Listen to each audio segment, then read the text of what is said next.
Welcome, brave souls, to another episode of Strange Scary Stories.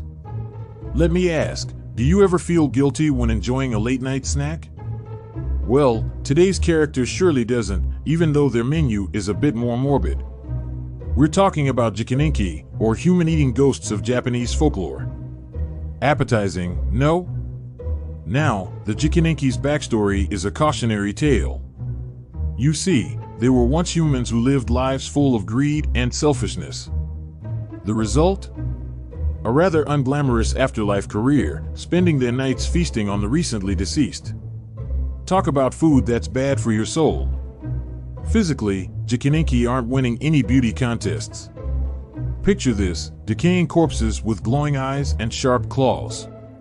The perfect guest for your Halloween party, right? The life, well, afterlife, of a Jikininki is pretty miserable. They despise their nightly dining habits, which is just another layer of their ongoing punishment. One famous Jikininki story involves a monk seeking shelter for the night. Imagine finding out your host is an undead, flesh-eating entity. Bet he wished he'd picked a cheap and dirty Airbnb instead. Jikininki represent the consequences of a selfish life, a dreadful afterlife.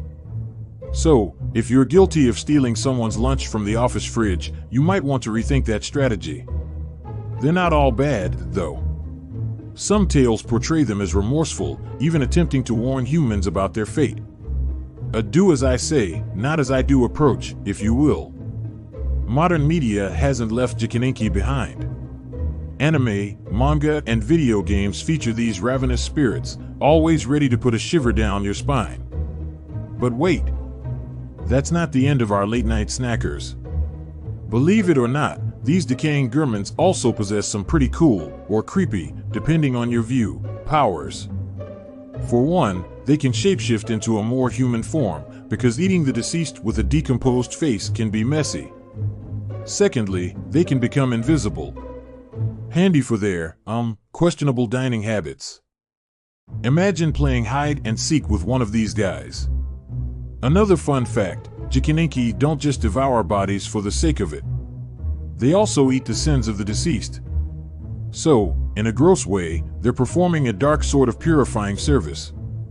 Not exactly the dinner party conversation starter, but hey, everyone's got a job to do.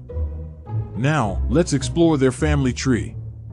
Jikininki are considered a type of gaki, or hungry ghost in Buddhism. It's a pretty big and hungry family that includes other members like pretas and gaki, who are always on a never-ending quest for a meal. Past the spiritual gravy, anyone? While we're on the subject of relatives, they also have some foreign cousins. There's the Indian Pishacha, and even closer to home, the Chinese Igue. All members of the I Eat Dead People Club. It's a worldwide franchise, it seems. What can we learn from Jikininki, apart from not inviting them to a potluck? Their stories remind us that our actions have consequences. So be good, folks.